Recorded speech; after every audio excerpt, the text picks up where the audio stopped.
Bon.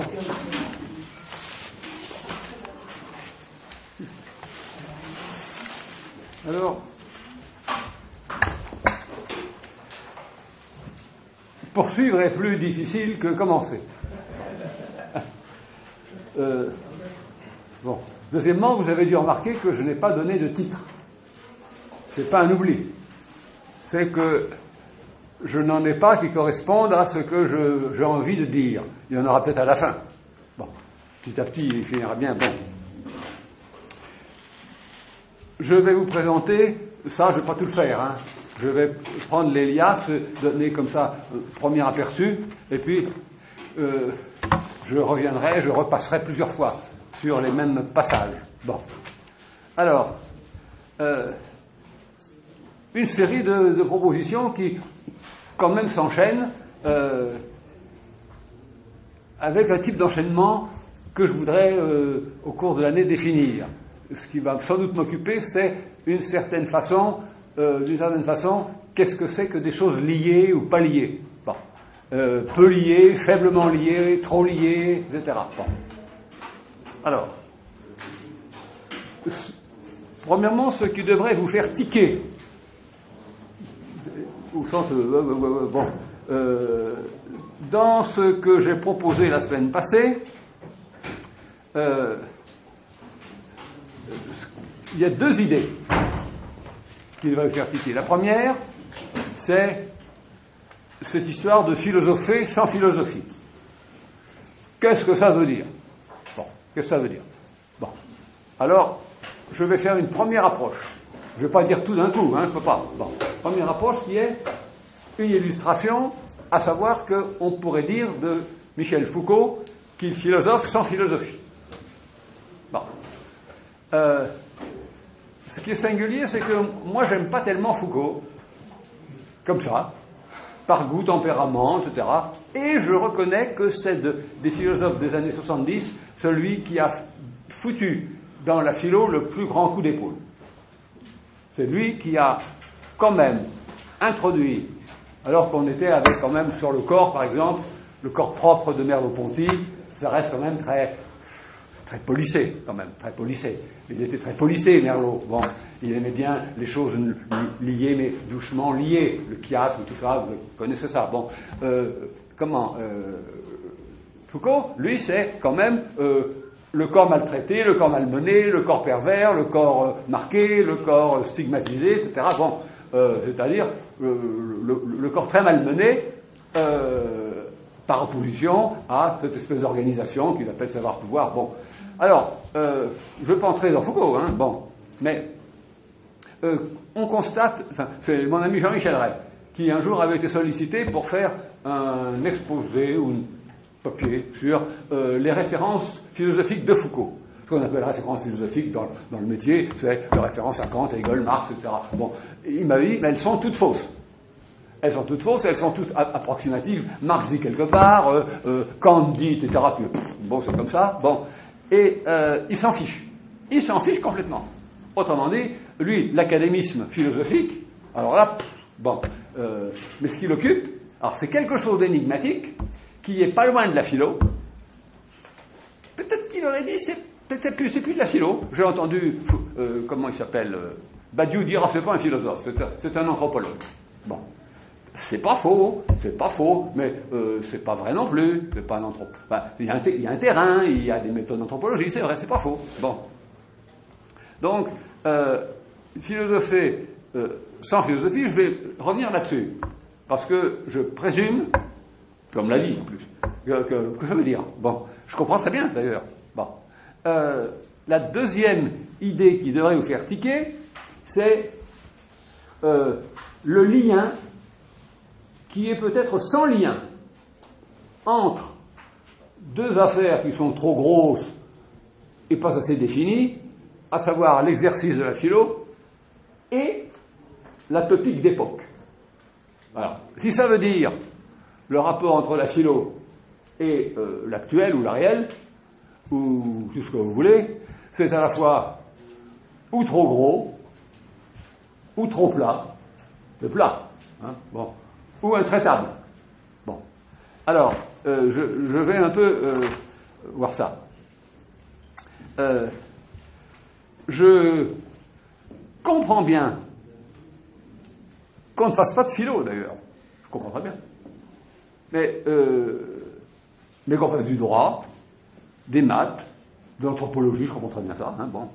Mais Derrida aurait dit « Ah, attention, tout ça c'est truffé de philosophèmes. » Et par conséquent, sous votre activité de philosophe, etc., de linguiste, etc., vous êtes en train de réintroduire des philosophèmes de la présence, c'était l'époque, hein, bon, de la présence et de la métaphysique, alors à votre insu, ou pas à votre insu, et c'est ça qui lui servait quand même à effectuer ce qu'on a fini par appeler, lui-même l'a appelé, mais c'était pas tout à fait ça, c'est lui, déconstruction. Hein. Bon. Alors, je dis pas deuxièmement, etc. Bon, je change de liasse. Quel est le lien entre les deux? Je vais exprès ne pas le thématiser. Il y en a un, on est habitué à ou pas de lien ou du lien. Je voudrais trouver une situation où c'est ni lié ni pas lié. Bon, peu lié, faiblement lié. Bon, ce qui est quand même sans doute le lien le plus répandu.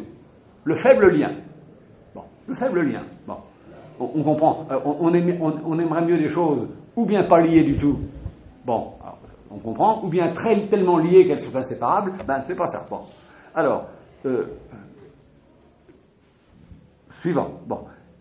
Il y aura nécessairement de la redite dans ce que je vais faire cette année, de la redite, bon, qui est généralement décriée et mal vue comme répétition. Bon, moi je la prends au sens positif, la redite, c'est-à-dire que s'il s'agit d'une indication d'idée qui est vraiment nouvelle, si elle n'est pas nouvelle, ben bon, si elle est toute nouvelle, elle ne peut pas s'inscrire d'un seul coup. Autrement dit, il faut passer plusieurs couches de ripolin. Bon. Et si c'est vraiment une idée nouvelle, il faut qu'il y ait de l'ardite. C'est-à-dire, pas de la répétition nécessairement, hein, mais ça fait partie de l'exercice. S'il y a quelque chose d'un peu nouveau dans ce que je propose, ça ne peut pas être dit d'un coup, ni d'un trait, ni d'un seul trait. Bon, là-dessus, j'ai quand même derrière moi une petite garantie, c'est que Descartes dit « Je suis tellement surpris de ce que je raconte que je suis obligé de revenir sur ce que je viens de comprendre. » Bon, et d'y revenir autrement. Bon, alors, la question que je pose et que j'hésite à poser, qui approche le titre, mais qui n'est pas le titre, c'est à quelle distance du cours des choses ça se passe quand on fait de la philo. À quelle distance du cours des choses? Je prends exprès cours des choses. Je dis pas histoire, je dis pas tout ça, je dis cours des choses. C'est-à-dire cette espèce de mouvement indéterminé qui contient des ratés, des choses qui n'ont pas vraiment lieu, des choses qui finissent en pleine suspension. On ne donne pas assez de statut à ce qui finit en queue de poisson, de ce qui finit pas bien, qui finit pas, bon, qui s'arrête, qui tourne kazakh. Bon, autrement dit, toutes ces choses un peu avortées. Bon, je crois par exemple, quand on a pratiqué la phénoménologie de l'esprit, Hegel s'arrange pour que tout ce qui est avorté, en premier, ça ne peut pas avorter. Bon, en principe, ça ne doit pas avorter. Si ça avorte, c'est que la nécessité a été défaillante. Bon, et si la nécessité a été défaillante, c'est qu'on n'a pas su être soi-même assez puissant pour apercevoir le lien. Bon, Hegel, c'est la philosophie du lien, absolument. Bon, alors. À quelle distance du cours des choses? Voilà une question qui ne se poserait pas du tout pour un grec classique. Ça m'a frappé, ça. Autrement dit, je serai amené à le redire tout à l'heure, ça. Quand on s'occupe d'Aristote, on est frappé par une chose.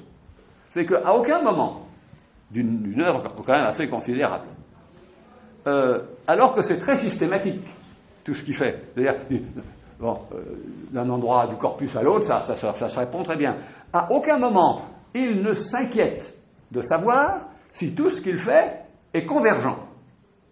Puisque ce sont les stoïciens qui inventeront l'idée de système, que Bergson fait l'éloge de Ravessan, qui parle du système d'Aristote, et que ce système, Ravessan le qualifiait en disant, c'est comme si, ou c'est Bergson, je sais plus, c'est comme si on creusait un tunnel par deux entrées, sous le Mont Blanc, chaque côté, Italie et France, et puis que ça se rencontre. Bon. Alors, nous, on a le sentiment qu'il faut que nous légitimions que ça se rencontre. Et que nos visées, on a le sentiment qu'elles peuvent diverger. Vous n'êtes pas dans le sujet. Bon, on ne peut pas ne pas être dans le sujet quand on est grec. On est dedans. Bon, parce que, bon, je ne peux pas m'entraîner, vous entraîner là-dedans, mais parce que, sans doute, le souci de la discussion, c'est-à-dire du partage du logos, du discours, de la phrase, du dire, dans le cadre de la cité, oblige à une certaine convergence. Bon, et elle va de soi, donc il n'a pas besoin de s'expliquer. C'est très important, par exemple, de ne pas confondre les questions que se pose un philosophe. Aristote ne se pose pas la question de l'unité de ce qu'il fait, ça va de soi. Et les questions que nous lui posons. Le nombre d'historiens de la philo qui ont écrit les systèmes d'Aristote, dont Hamelin, qui est le système le plus faux, parce qu'il a tout reconstitué comme ça, pour que ça se tienne. Mais c'est très faux, c'est très très faux. Bon, Aristote, il suffit de prendre comme ça l'édition Becker, c'est tout à fait systématique. Hein. Bon, c'est systématique. Bon, ça a été mis dans un ordre, ça. Bon. Alors, c'est ça qui me... Alors, quelques petites précisions tout de suite quand même. À quelle distance la philo du cours des choses? Très près, ou bien très près. Tellement près que ça colle avec, et que ça s'identifie. On peut, sans forcer, dire qu'il y en a pour qui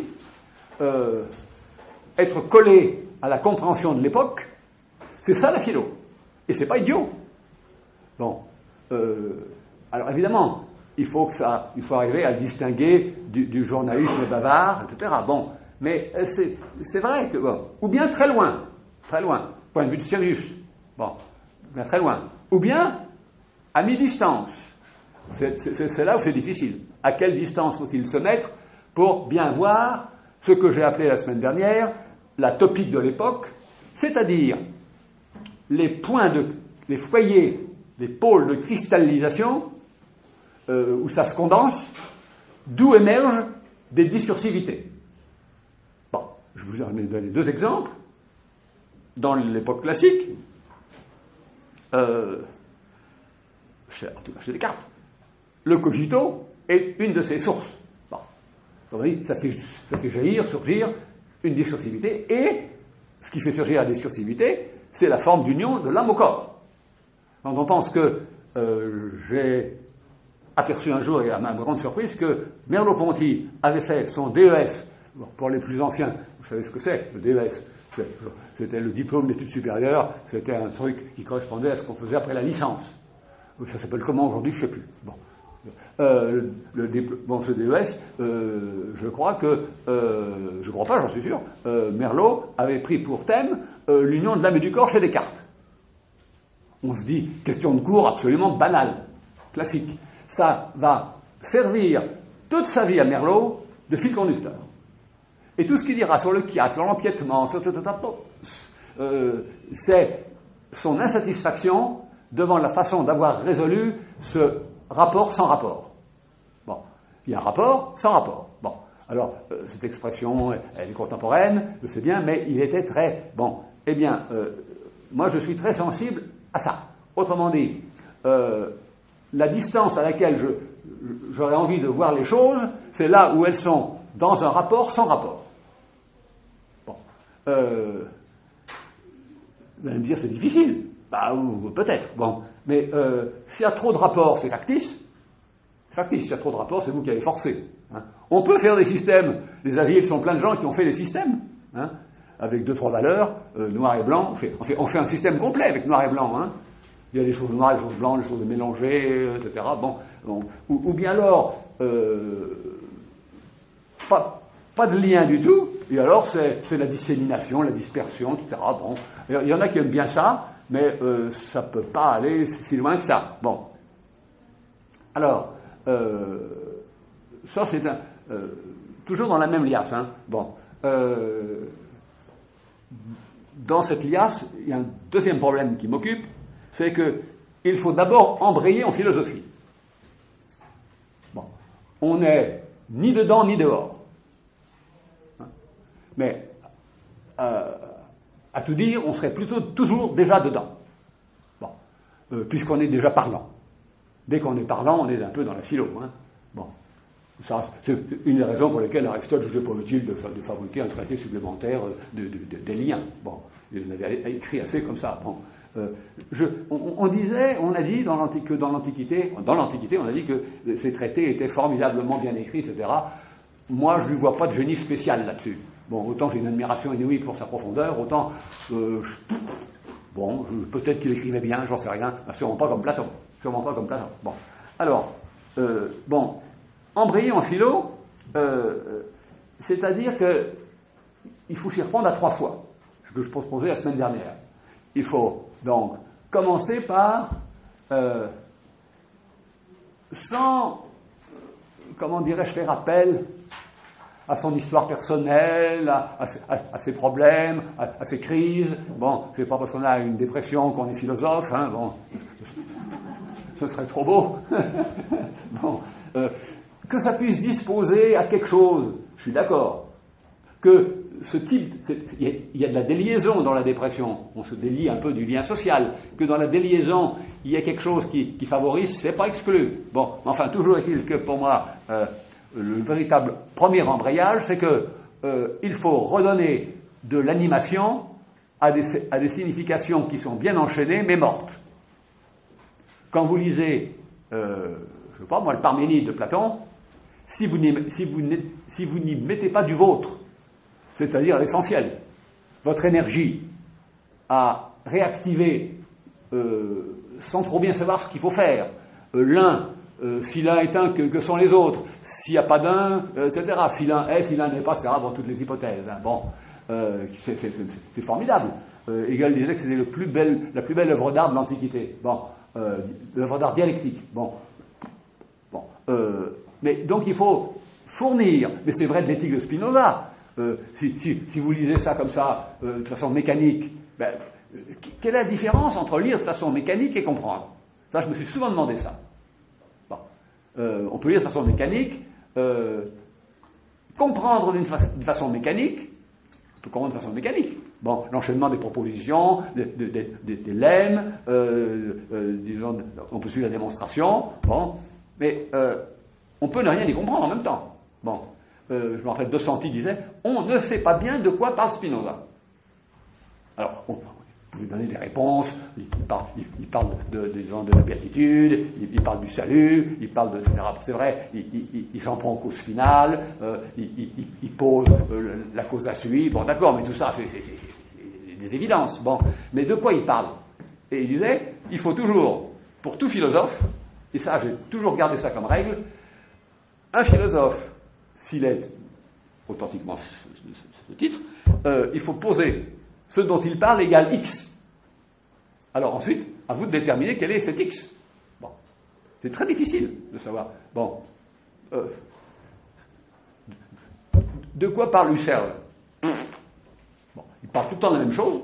C'est vrai, tout le temps de la même chose. Ah, c'est sûr. Bon. Mais, explicitement, on peut redire, mais l'essentiel, c'est que si on ne peut pas dire autrement ce que quelqu'un a dit, on ne comprend pas. Ça, c'est la règle absolue pour moi. Si on ne peut pas dire autrement, on ne comprend pas. Et évidemment, la conséquence, c'est que, puisqu'on dit autrement, on déplace et on déforme. Que donc, il n'y a pas moyen d'être fidèle. Pas moyen d'être fidèle. Pas la peine. Bon. Alors, et si on veut être fidèle, ben alors c'est... Non. Bon. Alors, l'embrayage, il a lieu à 3 reprises. Ça, bon, ça peut aller très loin, parce qu'on est embarqué dans une affaire où, je vous disais, je montrerai davantage, parce que ça m'occupe beaucoup, ça, c'est que le grand, comment je dirais, c'est sans doute une malfaçon de nos entendements, une malfaçon, hein, comme il y a des choses mal faites, une malfaçon, c'est que nous avons une jubilation à l'hyperbole. Quand ça monte en hyperbole, il y a une espèce d'excitation sexuelle, hein. Ça monte. Bon, moins ça repose sur quelque chose, plus c'est près de l'impossible. Il y a une excitation. Bon, alors là, à un moment, ça fait que on est perché sur du rien. Bon, et puis on attend. Bon, alors il y a ça il faut donc éviter ça. Pour ça, il faut opérer. C'est la deuxième. Je sais pas comment appeler ça. C'est pas des temps, c'est un mouvement, c'est pas des doctrines, hein. Il n'y a pas un peu de doctrine là-dedans. À savoir qu'il y a un deuxième temps où il faut décrescendo. On baisse. Bon. L'exemple privilégié, c'est Wittgenstein. On baisse. C'est-à-dire que l'éthique de Spinoza, c'est absolument considéré comme privé de signification. C'est tout. Privé de signification. Et évidemment, il ne connaît pas. Alors, je pense qu'il avait, je sais pas, il faudrait prendre des connaisseurs au point de vue technique, mais je pense qu'il n'avait jamais ouvert l'éthique. Bon, il est comme, je vous disais que la semaine dernière, Valérie ne connaît rien en philo, il est à peu près pareil. Wittgenstein, il connaît un tout petit peu de Platon, mais très peu. Il connaît bien le Théétète, parce que il connaît même pas bien le Théétète, un passage du Théétête, un passage qui l'occupe, lui, sur les parties, les éléments, et puis les liens entre les éléments, mais bon, on l'aurait interrogé sur... On s'en fiche, c'est pas son affaire. C'est un ingénieur, ce qui l'occupe, c'est de fabriquer un truc qui marche. Bon, ça lui plaît. Bon, plus c'est compliqué, bon, ou bien alors faire ce qu'il faisait quand il était instituteur, là, bon, une espèce de dictionnaire élémentaire et philosophique pour les mots, sur le sens des mots. Alors, le décrescendo, il n'y a pas que lui. Dans le fond, c'est parce que aujourd'hui c'est quand même utile d'avoir un peu d'ouverture. Dès les stoïciens et dès les cyniques. Les cyniques, c'est des gens qui font décrescendo. Hein, décrescendo. Bon. Vous savez, c'est très connu. À savoir, dans le politique de Platon, il y a une définition comment je dirais, contournée de l'homme. L'homme, c'est un animal bipède sans plumes. Bon. Oui, c'est vrai d'ailleurs, hein. On est des animaux bipèdes sans plumes. Bon. Et alors, c'est Antisthène. Ou c'est Zénon, je ne sais plus lequel. Bon, l'un des cyniques. Il prend un poulet. Et il fait ça, il dit voilà l'homme de Platon. Bon, c'est bien connu ça. Bon, ça veut dire que, premièrement, le geste remplace la parole. Très important ça. Hein, très important. Montrer, c'est aussi important que dire. Bon. Ça va avoir une très longue postérité. Bon. Et deuxièmement, ça dégonfle complètement toute cette histoire. C'est un long chemin. Hein.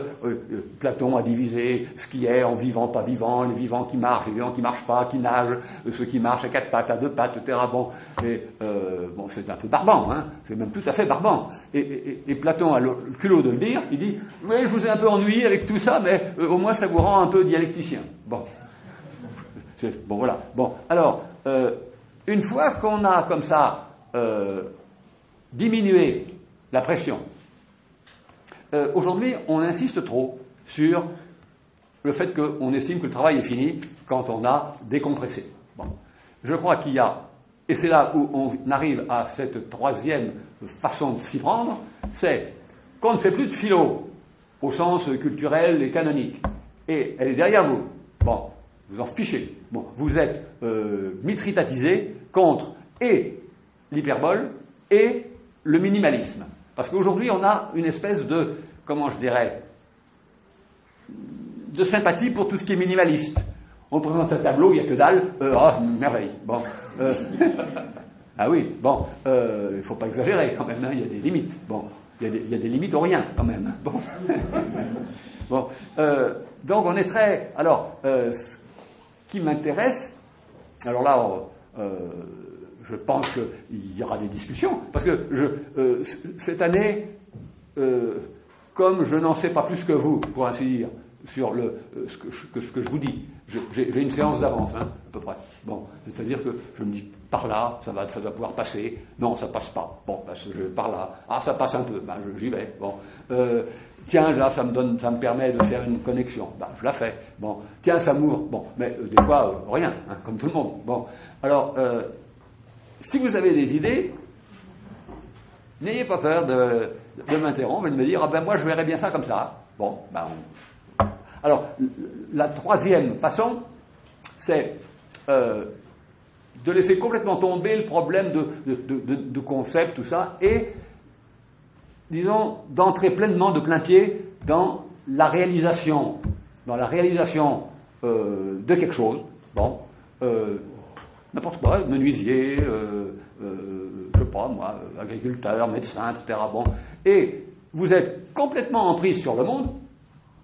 Vous êtes sans écart sur le monde, là, pour le coup. Quand vous êtes médecin, sans écart, c'est à voir. Il ne faut pas avoir trop le nez collé non plus. Bon, c'est compliqué, ce truc-là, parce que si on a le nez trop collé, on ne voit rien. Si on est trop loin, on dit n'importe quoi, on fait n'importe quoi. Et bon, les marxistes auraient appelé ça, jadis, dans notre jeunesse, le critère de la pratique. Vous vous rappelez de cette expression, le critère de la pratique. Bon. C'est pas faux. Il y a quelque chose de juste dans le fait que, plutôt que des phrases, celui qui a réalisé quelque chose, bon, d'une certaine façon, j'ai envie de dire qu'il est philosophe. Bon, à condition, et j'ajoute que je n'avais pas dit la semaine dernière, à condition que, en même temps, qu'il reconnaît dans le fond, une certaine paternité de la chose, il s'en détache et devienne vis-à-vis de sa propre œuvre relativement sceptique.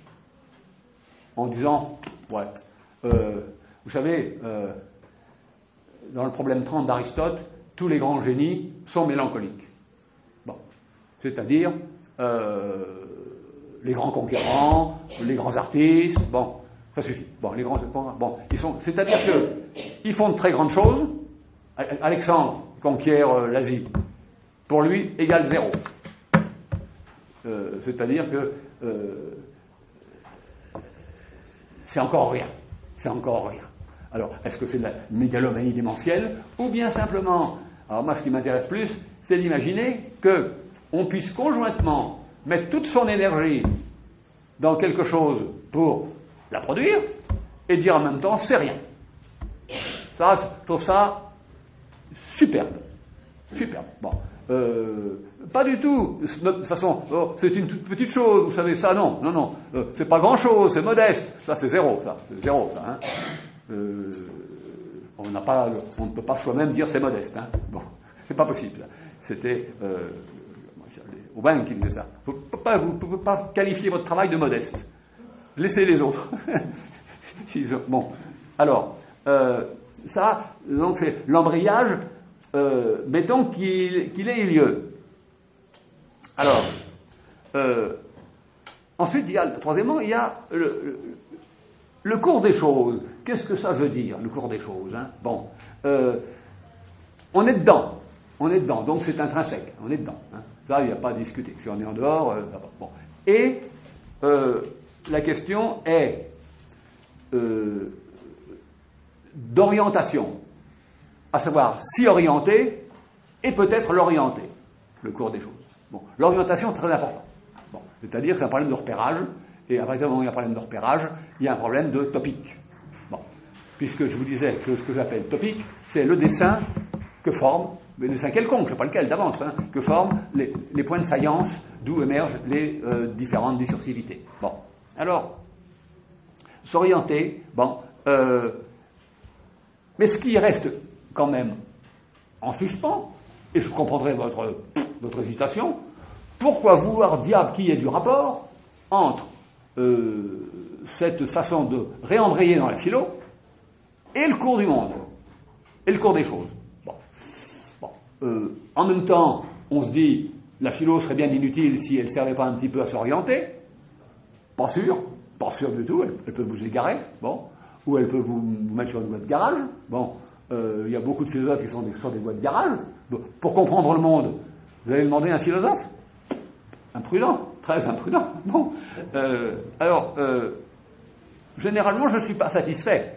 C'est une question, je dirais quasiment de terminale, ça. À savoir, rapport entre la philo et le monde. Dit comme ça, c'est plat, évidemment. Mais c'est le « et » qui est difficile. Il reste difficile de la terminale jusqu'à... je voudrais. Parce que c'est le degré du lien. Compte tenu que, évidemment, le plus facile, quand on est un grand bonhomme, c'est de dire, il n'y en a pas deux, il n'y a qu'un. Il y a la philo et le cours du monde, c'est pareil. Ça, il faut oser quand même, il faut oser, c'est pas... Alors, il y a une chose qui est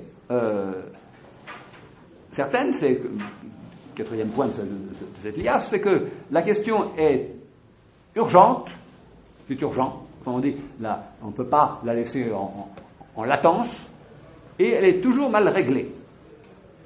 En tout cas, ce qu'il faut éviter à tout prix, c'est le retour subreptice, parce qu'il y a toujours des retours subreptices, vous savez, même quand on a fait une cure, il y a des retours subreptices.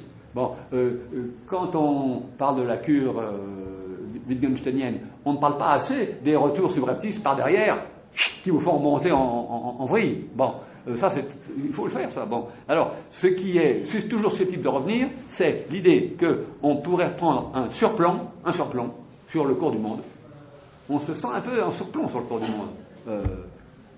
Quand on lit le journal, on est en surplomb sur la Syrie. La Syrie, c'est beaucoup plus vaste beaucoup plus indéterminé, beaucoup plus multiple, beaucoup moins lié que la Syrie. Dès que vous donnez un nom, vous liez. Un nom, ça lie. S'il n'y a pas de nom, ça ne sait pas. Et surtout, éviter un surplomb qui préharmonise. Autrement dit, si il y a une préharmonisation de l'union des choses, alors tout est réglé. Mais alors là, vous êtes retourné et vous avez fait un retour massif dans les théologies.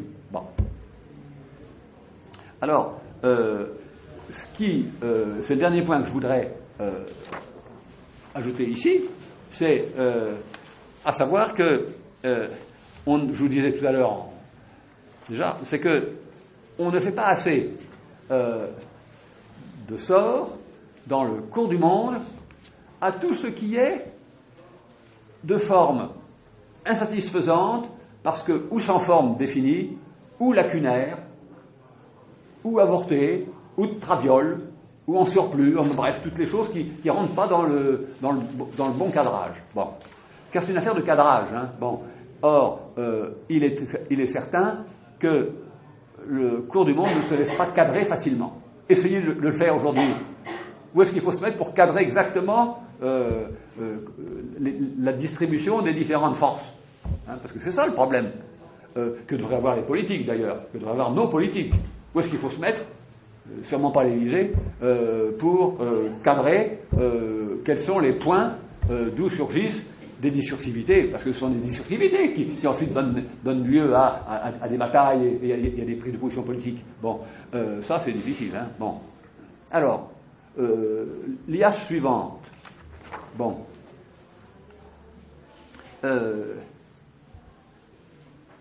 Comment statuer, c'est-à-dire comment donner un statut sur l'écart présumé entre, il y a quand même un écart quand même, l'écart présumé entre l'opérativité philosophante. Par philosophie, c'est quand même simple, je ne vais pas tourner autour du pot, c'est quand même une réanimation du dictionnaire de philosophie, c'est-à-dire essence, accident, etc., et une application pertinente aux situations. Qu'est-ce qui fait la substance des choses? Aujourd'hui, par exemple, il y a un mot qui est très en vogue, c'est consistance. Vous avez remarqué? Ça n'a pas de faible consistance. Bon, ben, c'est simplement une variante un peu édulcorée de substance. Hein. Bon, c'est pas bon. Donc, on a cru pouvoir, on croit, bon, peut-être qu'on le fait, réanimer le vieux mot de substance, bon, qui est dur, lui, hein. Bon, en lui redonnant tout ça. Bon. Alors, l'écart présumé entre l'opérativité philosophante et ce fameux cours des choses. Dit comme ça, c'est évidemment trop général. Mais c'est déjà peut-être même une question mal formée. Bon. Ou qu'il ne faudrait peut-être même pas formuler. Il ne faudrait peut-être même pas formuler si on ne veut pas se stériliser. Parce qu'il y a une chose qui m'est apparue, c'est qu'il faut avoir un grand flair, quand on est philosophe, et alors Nietzsche, c'est le maître, il faut avoir un grand flair pour savoir quels sont les problèmes dans lesquels il ne faut pas se fourrer, ou bien les problèmes qu'on invente, qui évidemment vous excitent et qui vous stérilisent. Bon. Par exemple, pour Nietzsche, si vous vous enferrez trop dans l'éthique, ben vous allez sûrement vous stériliser. C'est-à-dire que vous allez croire que les passions se traitent géométriquement, moré géométrico, alors que quand on est nietzschéen, hein, le moré géométrico des passions, hein, on repassera. Bon. Bon. Quelqu'un comme Derrida, par exemple, hein, n'aurait jamais posé cette question. Quel est le rapport entre l'opérativité philosophique et le cours des choses? Pour une raison très simple, c'est que le moment 68, et le moment 68, c'est-à-dire un peu avant 68 jusqu'à 75, bon, ce moment-là était un moment matriciel de philosophie. Donc, dès qu'on faisait quelque chose, on faisait un peu de philo. Ça m'a frappé, ça. De la bonne ou de la mauvaise, mais on faisait un peu de philo. On fait de la littérature, etc. Bon, puis un peu ça fait un peu tari, ça, après.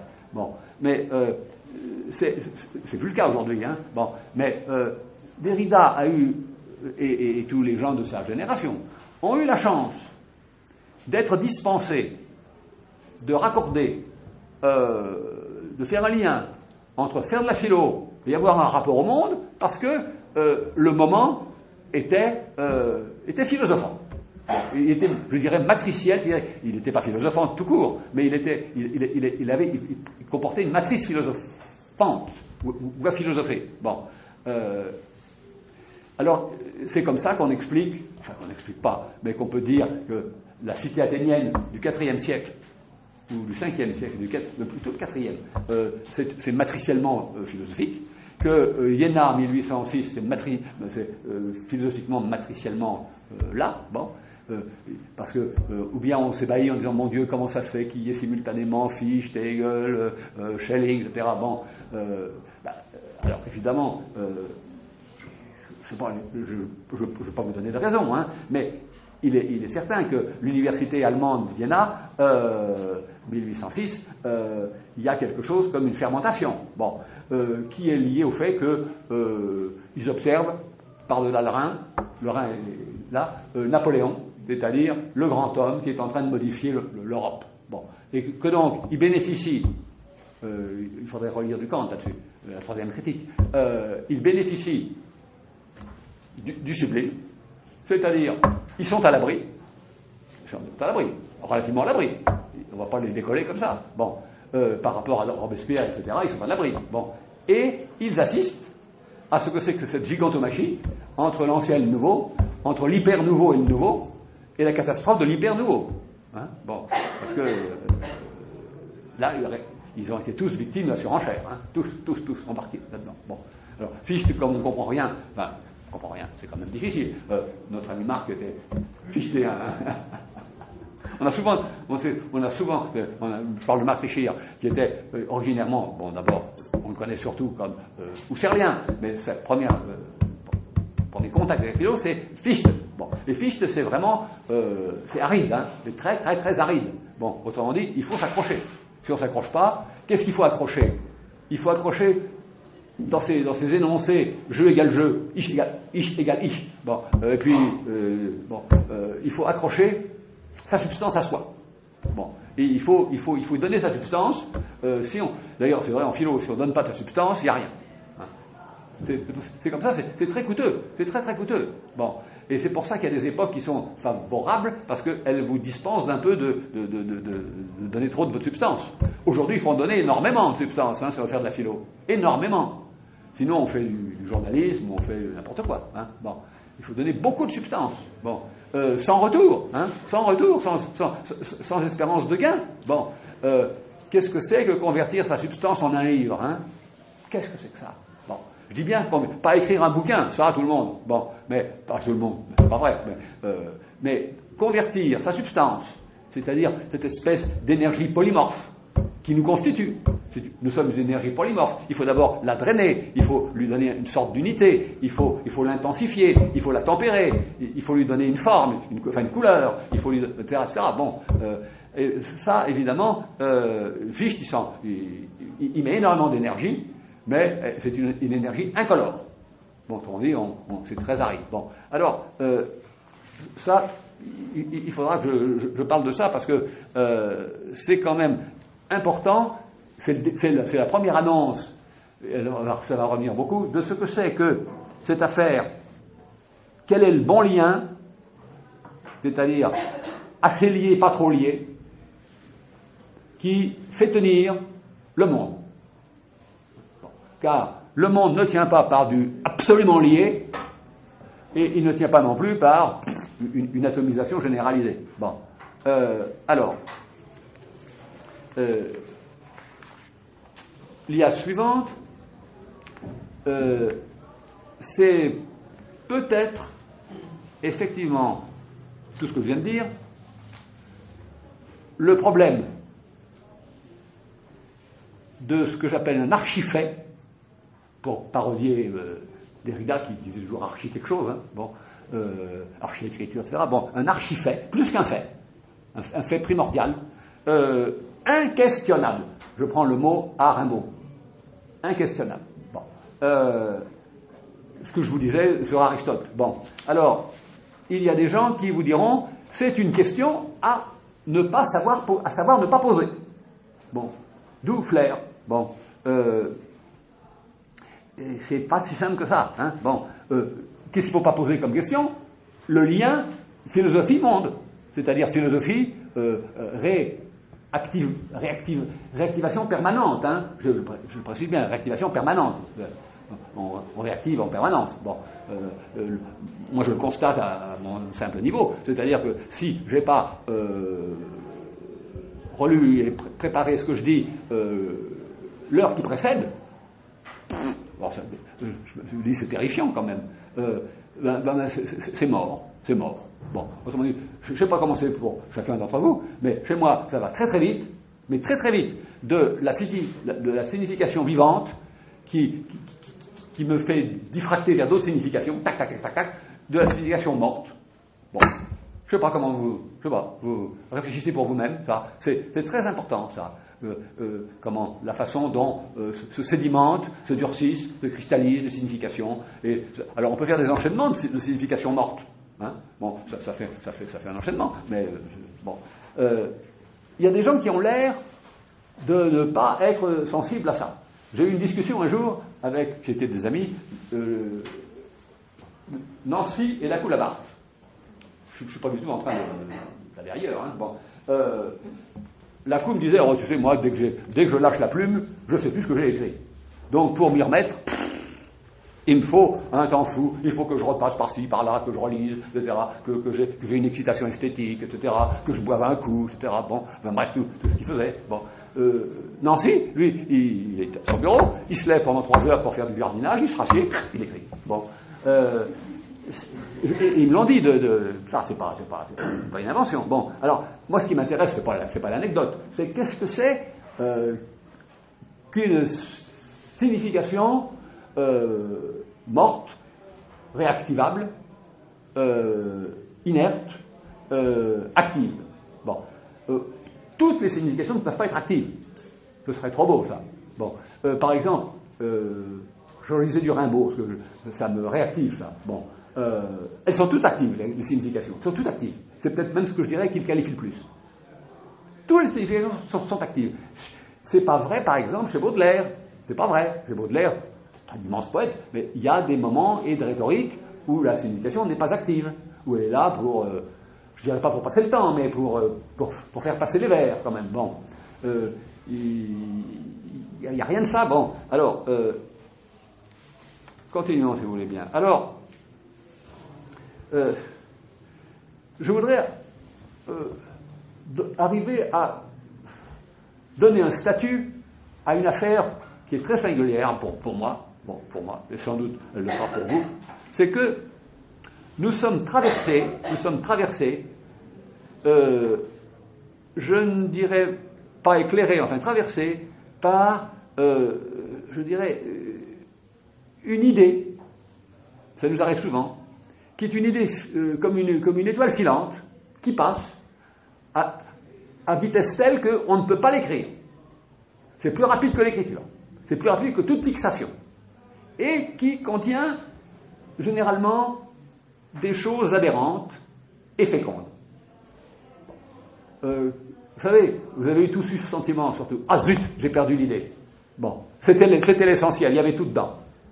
Il n'y avait rien de plus sans doute que bon, mais il y a quelque chose de forme. Et je crois qu'on n'a pas assez donné statut à ces idées, comme on dit filantes, comme on dit une étoile filante, qui vous échappe la nuit du 10 août. Hein, on regarde là, puis elle est là. Bon, et qui sont, par exemple, c'est sans doute une de ces idées filantes qui fait, je ne dirais pas dire, mais avoir comme la présensation, une présensation logique, qui a une identité entre la philosophie et le monde. C'est deux choses différentes. Et pourtant, on ne peut pas s'empêcher. Et si on n'est pas traversé par ces idées un peu tapées, hein, sans doute. Quand j'ai travaillé, il y a quelques années, les intuitions insensées, je ne voyais pas ça aussi clairement. À savoir que on ne peut pas les arrêter, ces idées-là. Hein. Bon, on ne peut pas les fixer. Bon.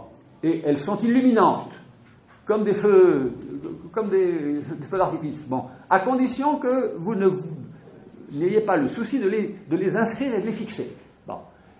Évidemment, fixer, c'est le début de la cristallisation, de la sédimentation et du durcissement. Bon. Alors, je ne sais pas comment. Je pense que je vais vous dire une chose qui est de ce type, une idée filante. Elle ne file plus puisqu'elle est fixée. Bon, mais elle a filé. Bon, à savoir que j'appelle philo la rivale économique et moins dépensière que le cours des choses, que le réel. Exemple, le réel, qu'est-ce qu'il consomme comme truc, hein? Vous n'avez pas remarqué? Moi, je suis toujours frappé quand je mange des huîtres. Non. L'extraordinaire complication de la coquille, l'énergie imaginaire qui fabrique la coquille pour cette chose si molle à l'intérieur. Bon. C'est utile, c'est bien, je comprends très bien tout ça. Bon. Mais la nature est dépensière. Bon. C'est Bergson, là je cite, qui disait « La nature n'a pas plus de mal à faire un œil que nous à faire ça. » Bon. Ça, hein, pas compliqué. Bon. Eh bien, la nature... les médecins, surtout, s'extasient. J'ai connu des médecins qui disent oh, « Tu ne peux pas savoir la complication admirable du système de la vision. » Je crois que c'est vrai. Bon. Mais la nature, elle n'a pas de mal. Bon. Mais on ne peut pas s'empêcher de penser qu'elle est dépensière. Chaque année, il y a des feuilles qui tombent, hein, et bon, ça fait de l'humus, c'est bien, bon, mais qu'est-ce que c'est que l'idée de faire l'économie de ça? Autrement dit, la prolixité du réel moins la prolixité égale la philosophie. C'est mon idée. Bon, c'est mon idée, c'est-à-dire qu'il y a deux versions à la philo, une économique, une économe, une qui va au minimum, et l'autre, bon, l'une, alors vous me direz ça, c'est sûrement une intuition qui n'est pas européenne. Possible. Pourquoi voulez-vous qu'on ne soit qu'européen? À son insu, à son insu. Bon.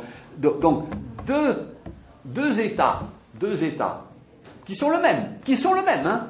Bon, si vous l'écrivez, ça, comme thèse, alors là, vous serez éliminé. Bon. Mais si vous le gardez comme étoile à faire filer de temps en temps dans votre tête, vous y gagnez avec des choses. Bon, parce que là, il n'est plus question de lien.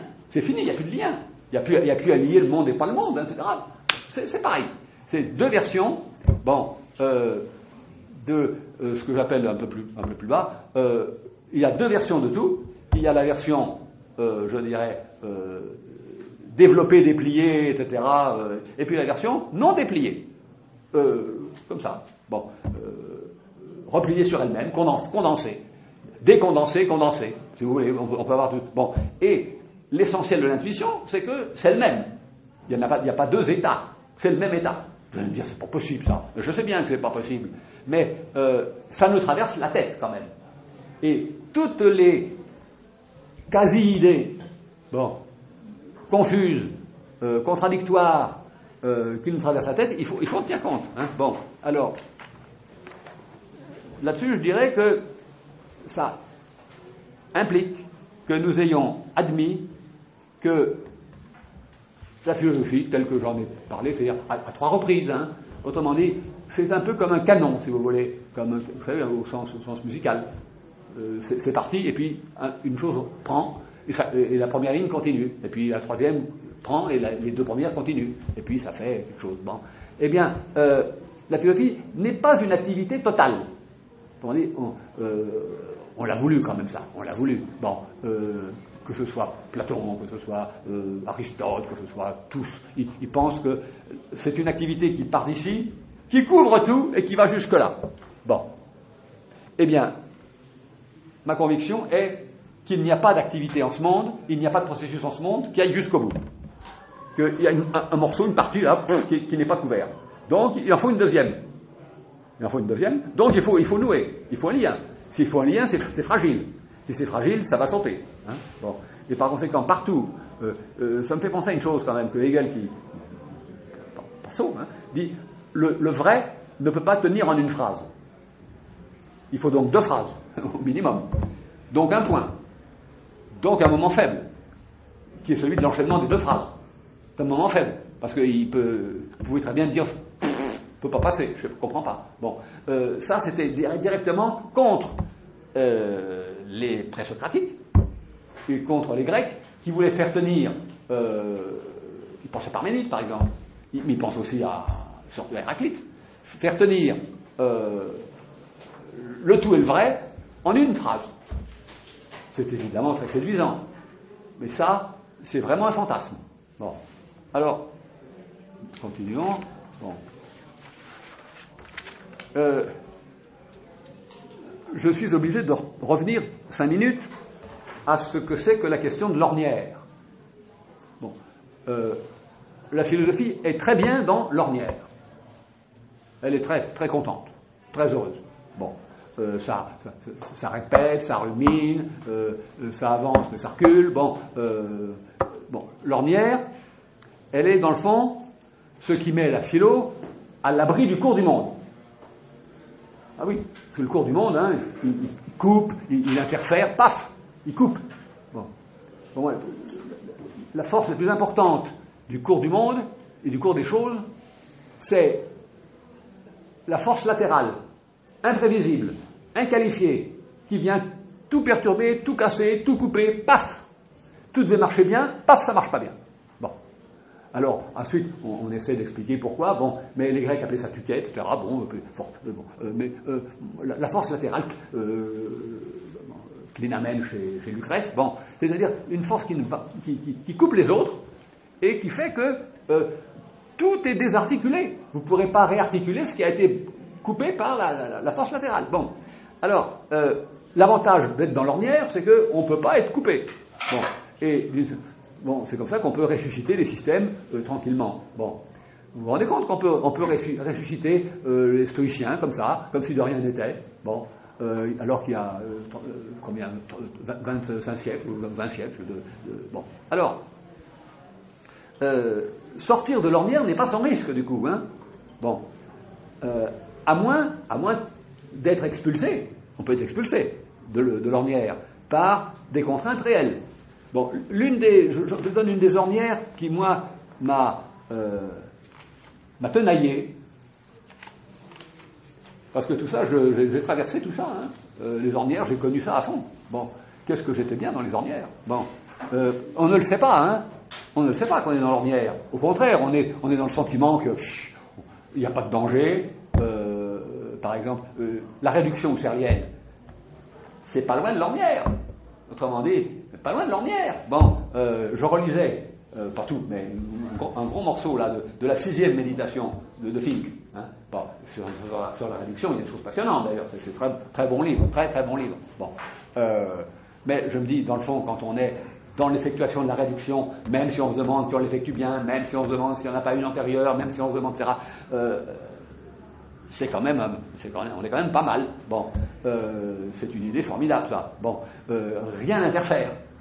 Ce qui m'a frappé quand même, je ne sais pas ce que tu en penses, mais quand on est phénoménologue, mais pas seulement, c'est que qu'est-ce qui vient interférer et casser pour de bon le truc? Bon, pourquoi pas? Vous voyez le problème? Il faudrait quand même se dire, il y a des cas où les événements, quelque chose s'est produit qui casse complètement, vous ne pouvez plus continuer, c'est terminé. Vous ne pouvez pas rabouter, vous pouvez pas, c'est fini. Bon. Ou bien ça stérilise, ou bien ça fait complètement, vous reprenez ailleurs, mais quand je pense, bon, il faudrait s'amuser à voir ça, mais comment Merleau-Ponty pouvait tranquillement, pendant la guerre, et c'est un homme honorable, hein, c'est pas du tout, je ne vais pas le débiner du tout, un homme très, pour qui j'ai beaucoup d'admiration, un peu trop doux pour moi, un peu trop doux. Il est comment arrangeant pour que ce qui blesse ne blesse pas. Il n'aime pas les blessures quand même. Hein. Bon, ça c'est une brute. Alors les blessures ne lui font pas peur. Il est plus brut, hein. Il est plus brut. Bon, mais ils sont jamais. Bon, ça vous frappe pas ça que les gens qui sont comme ça embarqués dans un processus de longue haleine. Bon, c'est pour ça que je disais la semaine dernière, aujourd'hui il n'y a plus de processus. Autrement dit, les choses sont très vite cassées. Paf. Bon, il faut les reprendre, Tintin. Bon. Ce qui m'étonne, c'est qu'on n'ait pas davantage interrogé le fait que toutes les grandes amorces comme ça qui se poursuivent ne soient pas complètement déportées, même avec toutes ces tribulations, Balzac, de ce qu'il en a, les tribulations d'amour, d'argent, etc., bon, de santé, bon, et ben il continue quand même à faire des romans. Bon, je ne dis pas qu'on puisse pas trouver, mais ni ça n'intéresse. Si, je ne connais qu'un qui me vient tout de suite, c'est Rimbaud. Paf, coupé, cassé par quelque chose. Il passe à autre chose. Bon, il passe à autre chose. Il ne reviendra jamais à la poésie, il disait conneries. Bon, il ne reviendra jamais. Bon, ça, alors c'est pas, je plaide pas pour que tout le monde fasse ça, hein, bon, c'est évident, mais c'est quand même quelque chose qu'il faut méditer, ça. Comment ça se fait que, je sais pas moi, les grands Grecs, tout ça, ils sont jamais rendus silencieux, Descartes, rendu silence jamais, bon. Alors, on me dit, on admire la puissance, d'accord, mais enfin, la puissance des choses est plus forte que la puissance d'un homme et même d'une pensée. Hein. Bon, alors, la plus grande ornière qui m'a, tenaillé est la suivante. C'est de me poser la question, qui est le type même de la ratiocination, mais quand on le dit pas, on se dit, ah oui, c'est vachement bien ça. Bon, mais c'est complètement stérile. Bon, qu'est-ce qu'on fait en faisant cette question-là? Qu'est-ce qu'on fait en faisant? Alors, simultanément, vous faites et vous posez la question. Vous densifiez donc le faire en posant la question, qu'est-ce que je fais en faisant? Bon, j'ai la conviction aujourd'hui que c'est le type même de question de ratification qui vous enferme dans le trou. Bon. Il faut tâcher de ne pas entrer dans cette amorce-là. Toutes les questions, d'ailleurs, toutes les questions sont comme ça. Bon. Je pense que la question est l'opérateur le pire de la philo. Bon. Alors, on ne va pas, non alors que c'est l'opérateur admirable, dès qu'on est en terminale de philo, il faut poser la question qu'est-ce que je suis, qu'est-ce que mes parents, qu'est-ce que le lycée, qu'est-ce que le prof, attire l'arigot du qu'est-ce que, comme ça, qu'est-ce que, on le sait déjà, hein, on le sait déjà, je vous le disais la semaine dernière, on n'aperçoit pas assez qu'on est en train de répéter, de faire c'est Aristote qui dit ça.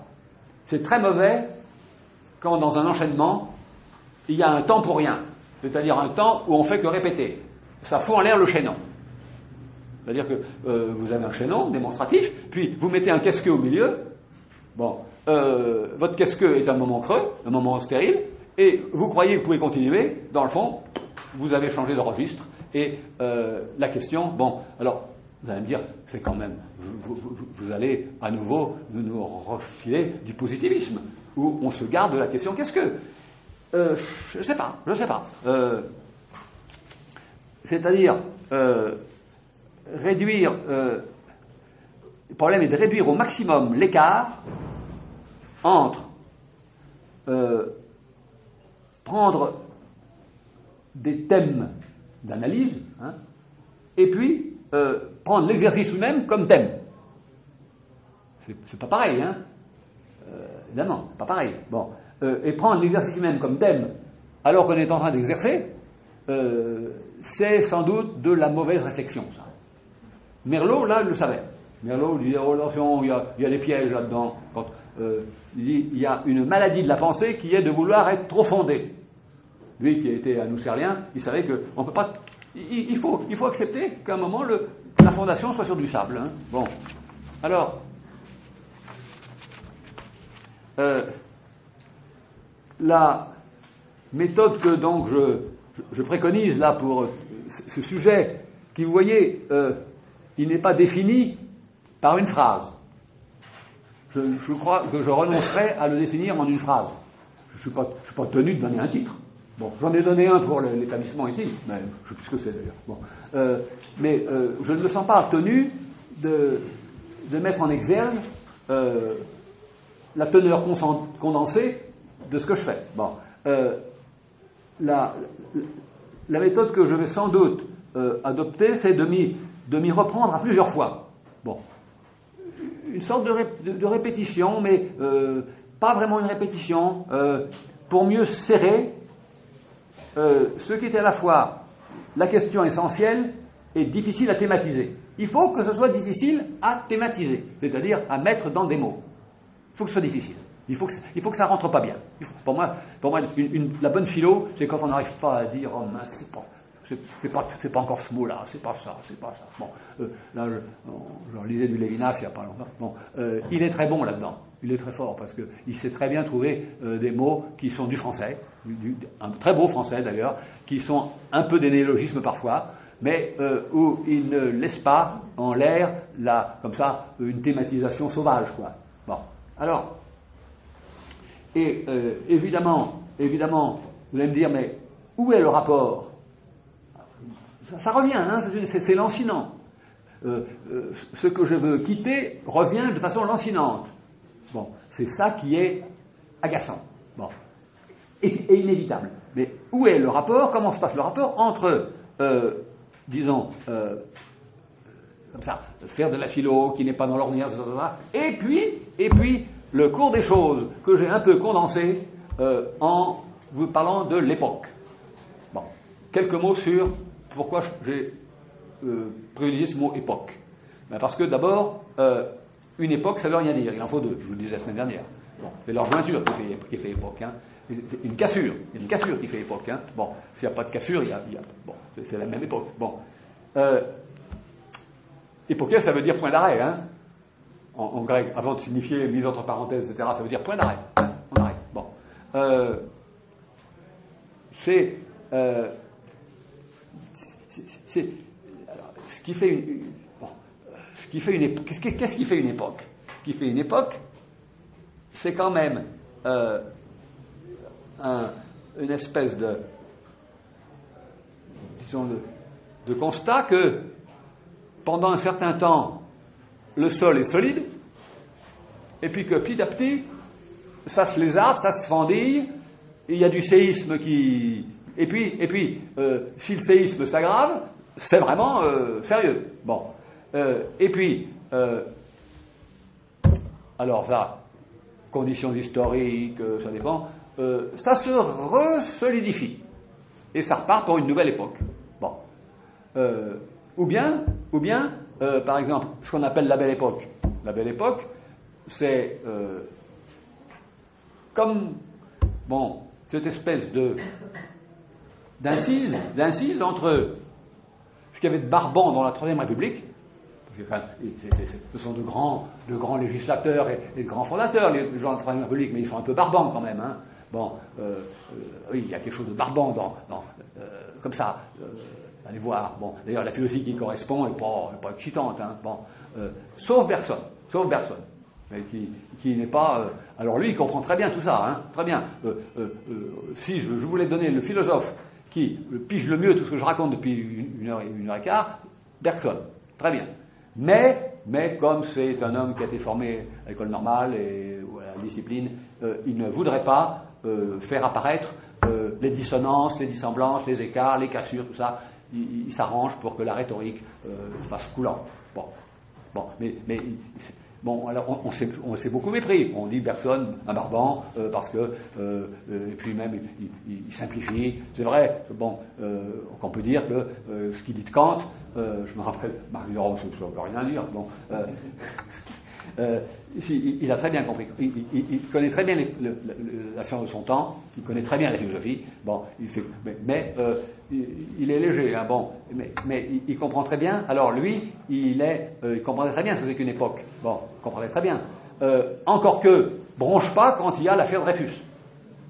Dieu sait si l'affaire Dreyfus, ça a fait bouger le sol. Hein. Bon, ça fera bouger le sol français jusqu'à 14. Bon, et en même temps, c'est la Belle Époque. Alors, allez comprendre que dans le fond, on en parlait tout à l'heure, il dit ça.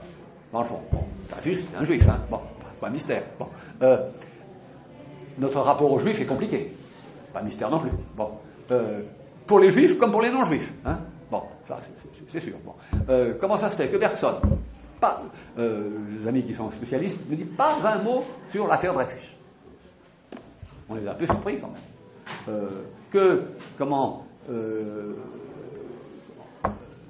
Que Valéry ne dise pas grand, il ne disait rien non plus. Bon, mais Valéry, on est moins étonné.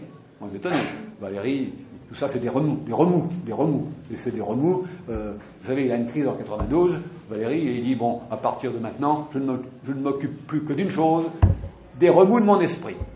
Bon, les remous de l'histoire, c'est de la rhétorique, c'est du flan, c'est rigolo quand même. Rigolo. Bon, il renonce à la poésie. Il en fera un petit peu après, mais c'est fini. Bon. Ce qui l'occupe, c'est de dégager les procédures qui permettent de faire un poème. Mais on n'en fait plus du coup, parce que on retomberait dans l'ornière là. S'il faisait un poème et en même temps vouloir savoir ce que c'est que faire un poème, il n'est pas fou l'ami. Bon, donc il renonce. Mais il faut du courage, hein, quand on est un grand poète, pour renoncer à faire et pour se lancer quotidiennement, tous les matins, 4-5 heures, à essayer de comprendre ce que c'est que son système CME, c'est-à-dire corps, matière, esprit. Bon, il appelle ça mon système. Bon, qui n'a pas la forme d'un système, mais qui est la façon de comprendre comment il faut tout évaluer, en particulier la philo, à la commotion que ça produit sur notre puissance d'agir. Et si on ne peut pas négocier une signification dans un acte, bazarder la signification. Elle ne vaut rien. Bon. Donc il y en a beaucoup qui sautent. Toutes les significations de philo, il dit l'éternité, l'absolu, tout ça, c'est du bivesé. Bon, c'est un peu vrai, remarquez, hein, un peu vrai. Bon, et en même temps, on est traversé par ces idées, je dirais, ces idées flèches là, ces idées filantes, qui disent l'absolu, on ne peut pas s'en passer tout à fait. une espèce de rêverie. C'est des idées rêvées, je ne sais pas comment dire, hein, je sais pas comment dire. On ne peut pas s'en passer, et si on en fait usage, c'est foutu. Alors comment voulez-vous des idées dont on ne peut pas se passer et dont il ne faut pas faire usage? Bon. Alors, j'ajouterais ceci, c'est que la méthode sera donc sur un exemple, à propos de l'époque, comprendre qu'elles se chevauchent d'abord, elles ne sont pas bout à bout, hein, elles se chevauchent. Bon, et que par la belle époque, elle va être bornée par 1914. Bon, et puis que à partir de 18 commence vraiment une nouvelle époque qui va durer une vingtaine d'années. Bon, et puis une nouvelle époque. Bon, alors elles sont. Qu'est-ce qui fait l'époque? C'est une relative communauté de coloration des mouvements, je vous disais. Bon, les mouvements ont une sorte de même allure, c'est-à-dire que la coiffure des femmes et les romans ont une analogie. Je prends les années 25, hein. Bon, la garçonne, hein. Bon, c'est Victor Marguerite, hein. Bon, je crois. Hein. Bon, alors, qu'est-ce que c'est? Alors, évidemment, on a l'impression que c'est l'équivalent de l'esprit du temps. Bon, dans la tradition allemande. Bon, c'est pas tout à fait ça. C'est quelque chose qui est fragile.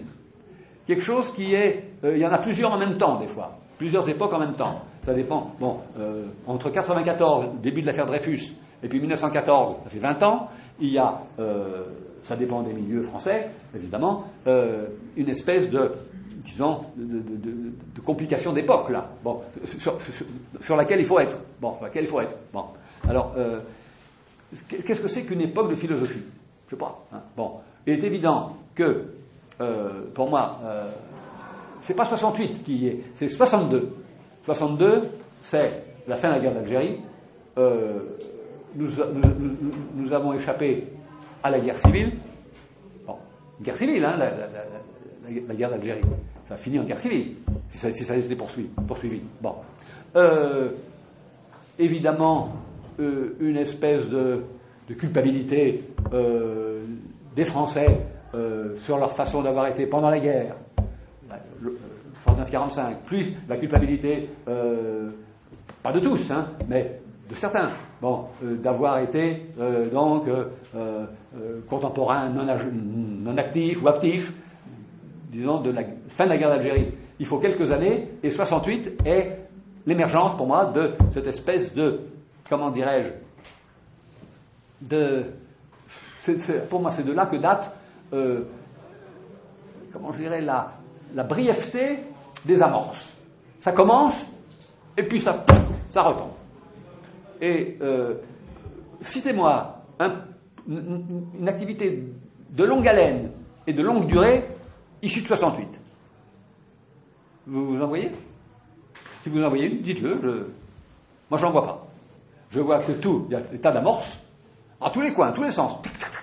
Bon, c'est pour ça qu'on dit que c'est fertile, etc. Mais il y a quelque chose qui est caché dans l'énergie au long cours, l'énergie qui va loin. Bon, par exemple, l'énergie d'un Proust. Vous vous rendez compte ce qu'il faut comme énergie? La recherche temps perdu commence avant 14. Hein. Il traverse la guerre. C'est vrai qu'il y a des traces de la guerre dans la recherche, mais ça n'interrompt pas. Ça n'interrompt pas. Bon, c'est quand même intéressant, ça, cette affaire de qu'est-ce qui interrompt de façon définitive, qu'est-ce qui ne porte pas l'élan pour aller vraiment loin. Bon, les initiatives, par exemple, c'est comme ça qu'on me rappelle de ce mot-là, les initiatives. Bon, bah oui, mais il faut que l'initiative soit suivie de quelque chose. Hein.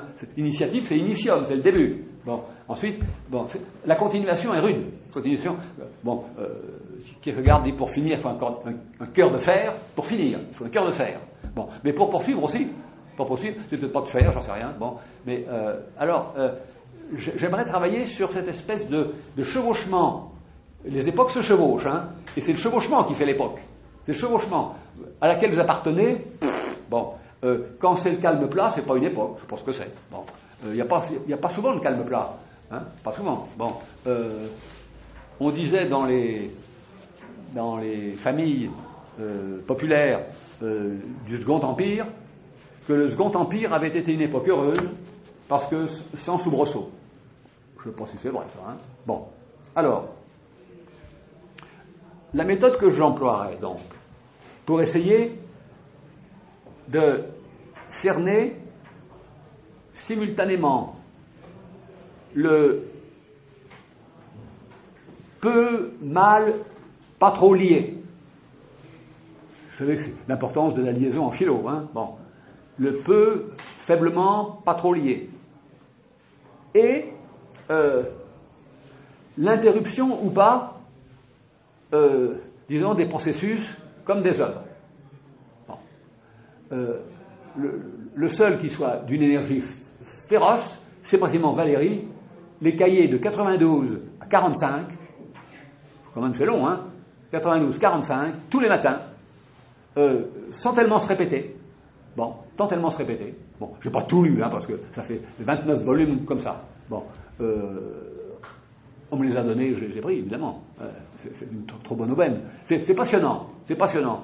Quand je m'ennuie, je veux dire que j'en ai marre de bosser, bon, je prends ça, et puis il y a toujours une idée qui passe.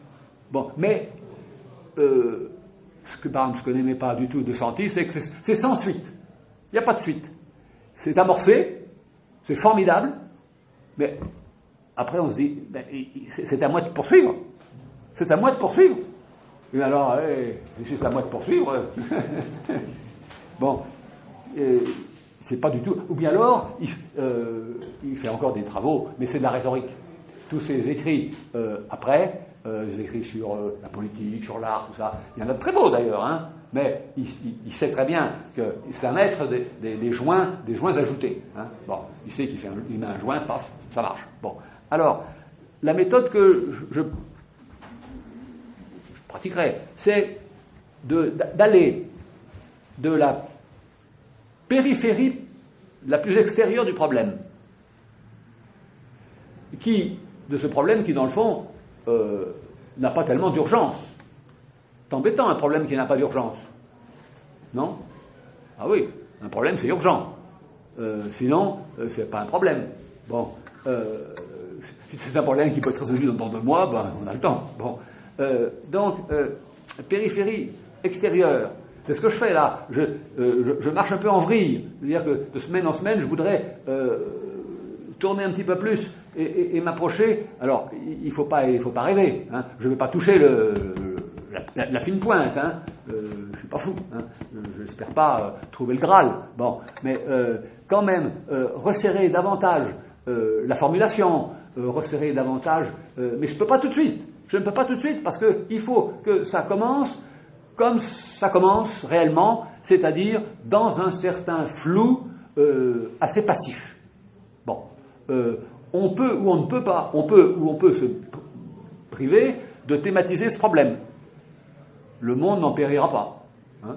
Le monde ne périra pas si on ne traite pas le problème. Quel est le rapport entre le lié et le pas lié, ou le moins lié, ou le pas assez lié, ou le trop lié, etc. Ou bien si on se demande pourquoi les choses, les unes sont interrompues, les autres ne subissent aucune interférence. Bon. Qu'est-ce que c'est que cette garantie de pouvoir poursuivre sans souci? Alors, on met ça au compte, généralement, on met ça au compte de la force d'un auteur ou d'un agent. Bon.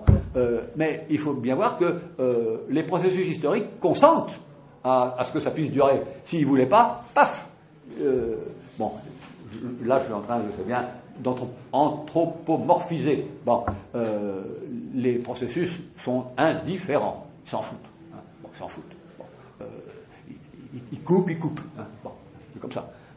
Alors, donc, j'ai aussi envie d'appeler ces idées un peu dingues, hein, c'est-à-dire qui n'ont même pas le temps d'être inscrites. Pour moi, c'est très important. Bon, je vais dire pourquoi c'est important. Ces idées qui n'ont pas le temps d'être inscrites et qui sont très fécondes, qui sont des condensations. Bon, c'est sans doute ce que Valéry, dans ses cahiers, aimait faire. Bon, il faisait des télescopages. le même matin, il y a une phrase sur des maths, une phrase sur la rencontre qu'il a faite la veille avec le prince, je sais pas, ou bien avec Bergson, ou bien avec Adamar, etc. Bon, et puis donc c'est plutôt mondain.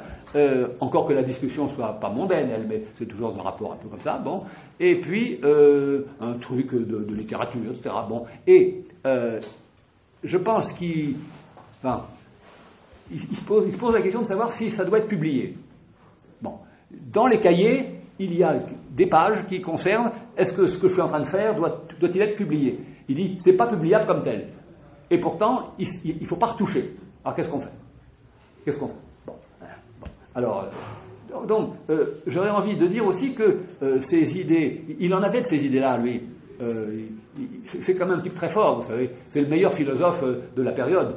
Il est né en 71. Hein, bon, il fréquente Bergson à l'académie. Bon, mais pour moi, c'est avec Bergson très différent, hein, très différent. Bon, un véritable philosophe, véritable et grand philosophe. Avec ceci qu'il rompt avec les codes qui sont la démonstrativité un peu rigoureuse, un peu pesante, ça l'ennuie. Il le dit carrément, ça m'ennuie tout ça. Bon, il est d'un cru sur ce qui l'ennuie dans la pensée, c'est formidable. Il dit, tout ça m'ennuie, les démonstrations, Spinoza, ça. Bon, alors, ce qui m'intéresse, c'est, j'aurais presque envie d'appeler ça des spots de pensée. Oui, ce que c'est un spot, hein. Bon, c'est tellement dense que vous n'avez pas le temps d'isoler les composantes. Bon. On ne peut pas isoler les composantes de ces idées filantes. Bon. Et on ne peut pas les arrêter non plus. Bon, on les arrête, on les... Bon. Alors, c'est une idée filante que de juger qu'il y a quelque chose à faire entre, je dis bien entre, l'embrayage en philo qui ne doit pas être raté, qui peut être raté, hein. Il ne s'agit pas d'être sérieux, consciencieux, laborieux, honnête, intègre, tout ça c'est bien sûr, mais il faut surtout avoir une espèce d'agilité, de mobilité et de flair. Là, ça sent pas bon. Là, c'est pas bon, ça. C'est pas bon. On sent, il faut flairer d'avance, ça Nietzsche, formidable, il faut flairer d'avance là où on va se casser la figure. Bon. Si on ne le flaire pas, tant pis. Voilà, bon. Et donc, il y a ça, et puis, ce que j'appelle, ça m'intéresse, la topique d'époque. C'est-à-dire, quel dessin ça fait un dessin qui est quelconque, hein. C'est pas un dessin régulier, c'est pas un cercle. Ce serait trop beau si c'était un cercle. Un dessin quelconque, des sources par où de la discursivité est produite. Je vous disais la semaine dernière, il y a un point de surgissement de discursivité très fort, c'est la question de l'origine. Bon, l'origine, je ne sais si ça produit des discours. Moi, ça me barbe complètement, l'origine. Bon, les gens me disent souvent, mais les origines, c'est très important. Sans doute. Bon, ça a bien commencé. Sans doute. Mais je n'étais pas là. Bon, donc, ça m'intéresse pas, dans le fond, ça m'intéresse pas. Je prends le train en cours de route. Et la philo, je la prends en cours de route. Je la prends, est-ce qu'elle commence avec Platon? J'en sais rien, je m'en fiche, je monte avec Platon. Bon, elle commence sûrement avant, oui, bien sûr, il y a toujours quelqu'un avant vous, bon. XVIIe siècle, Descartes, bon, il fait fulgurant, mais il fait le fulgurant par contraste avec la philosophie naturelle des différents instituts attachés aux facultés, facultés de théologie, etc. Bon, alors je pense que je veux en même temps essayer cette méthode, c'est-à-dire aller de chaque fois je fais tout, hein, mais un tout qui n'est pas total, un tout qui est comme ça, tout ce que j'ai envie de dire d'un coup, qui a l'air de se tenir un peu. Bon, ne me demandez pas de la démonstration, je vous en donnerai pas. Bon, parce que ça me barbe, et puis parce que je suis peut-être pas capable. Bon, comment voulez-vous que je démontre ce que je raconte? Bon, et puis la démonstration, ça Hegel le dit très bien, c'est un genre fini, hein. Bon, c'est un genre fini. Et Heidegger, que je ne cite plus, bon, maintenant depuis un certain nombre de temps, je me suis dit, pas d'embarras avec la belle-mère. Je ne cite plus de Heidegger. Bon, sauf, non, c'est vrai quand même, parce que, ou bien alors, explicitement, un débat sur Heidegger, ben alors là, je le lis moi-même, pour moi-même, mais je ne veux pas, que ce que je peux dire vienne faire un petit ruisseau au milieu de tous ceux qui, avec plus de compétences que moi, pour beaucoup, en parlent, parfois à tort et à travers, parfois de façon criminelle, parfois de façon aveugle, enfin il y a toutes les variantes. Hein. Bon, donc, je sais pas, j'ai perdu mon idée, tant pis. Oui, oui, la méthode, elle est donc chaque fois tout, mais un tout qui finirait bien par, à force de repasser, hein, ça fera une inscription quand même. Bon, oui, je vous disais.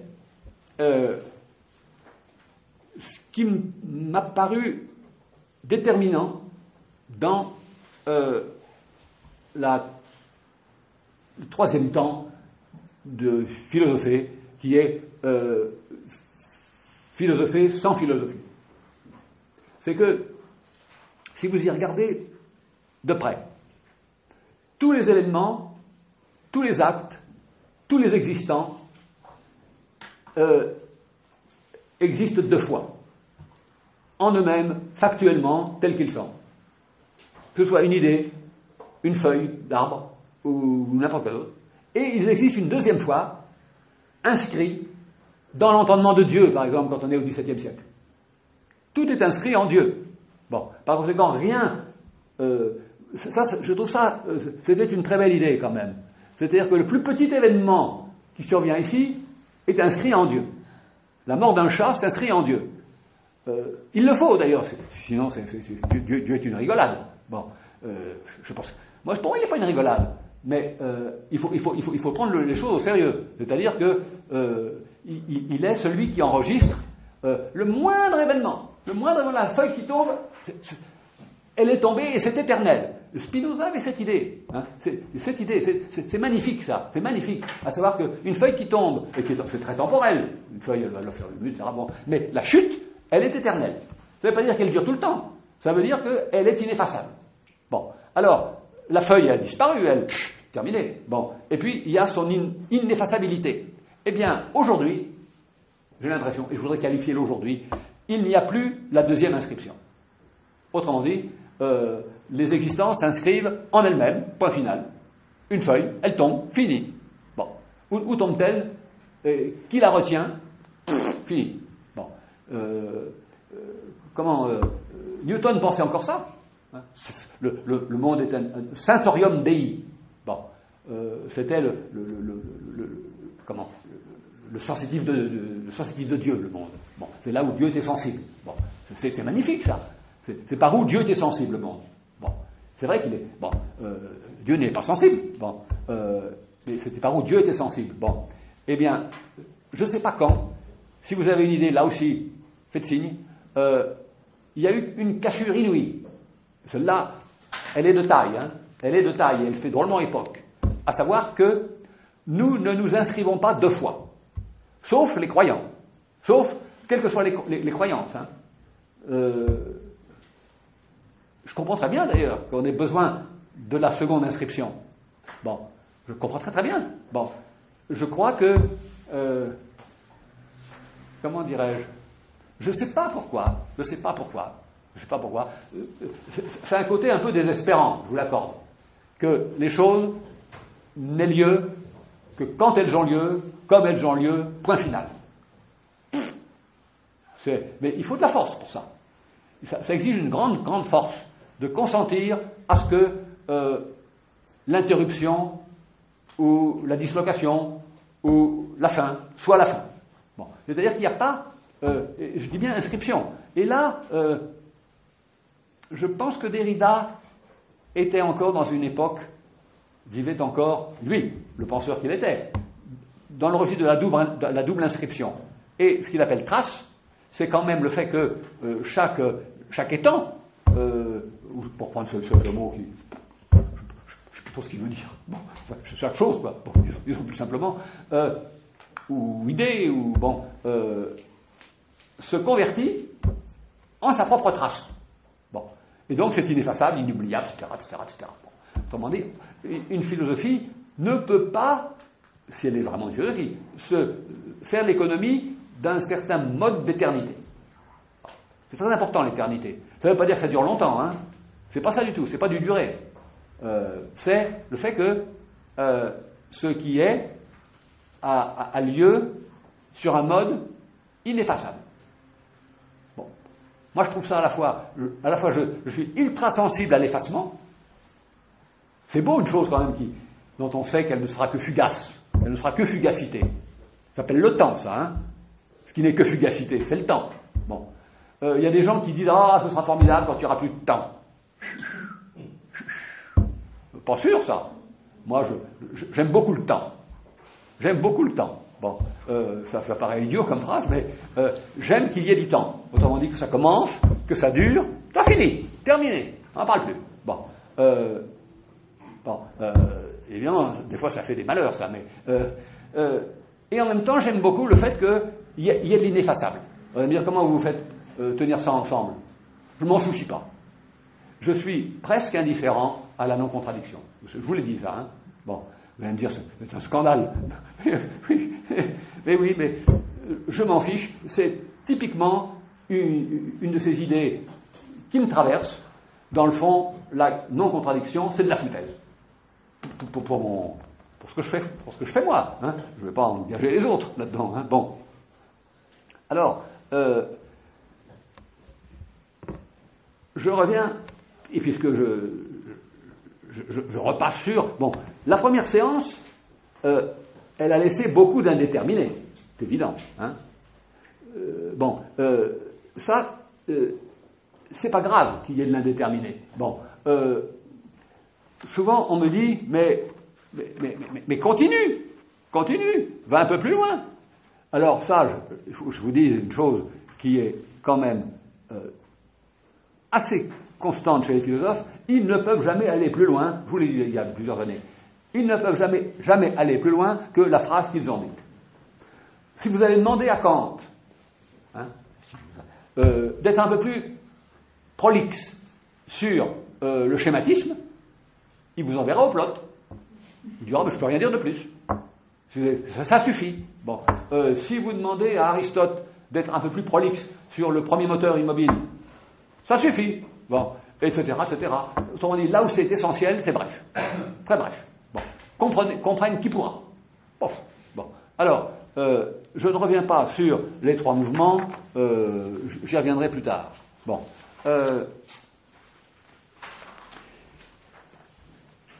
Ma question, j'aurais une question quand même. C'est que je considère la philosophie comme un exercice cassé. Il faut qu'il soit cassé. S'il est d'un seul tenant, d'un seul morceau, d'une seule traite, c'est du fabriqué. Bon, ça peut être honorable, ça peut être grandiose. Quand c'est Spinoza, c'est pas cassé. Bon. Mais comment ça se fait qu'il n'y ait rien qui vienne interférer je me rappelle de Guéroult, le grand commentateur de Spinoza, dont j'ai suivi les derniers cours au Collège de France il y a bientôt 50 ans. Bon. Il n'y avait personne. Il y avait 4 personnes. Il y avait Bouvresse, je me rappelle. Tiens. Bon. On n'était pas nombreux. Bon. Il y avait 2 très vieux, et puis nous qui avions, je sais pas, 20 ans. Bon. Et il disait, oui, Spinoza présente très peu d'apories. Et dans le fond, un aporie, ça casse. Hein. On ne peut pas aller plus loin. Bon. Très peu d'apories. C'est du bon continu. C'est du bon continu. Et c'est une anomalie en philo, ça. Hein, une anomalie en philo. Bon. Alors, il y a du continu rhétorique. Par exemple, Bergson, il fait admirablement des livres. Admirablement des livres. Mais le livre est un produit rhétorique. C'est un produit marchand. C'est un produit du commerce. Du commerce intellectuel, mais du commerce. Bon. Husserl et ton ami et notre ami me disaient toujours, moi je ne fais pas de livre.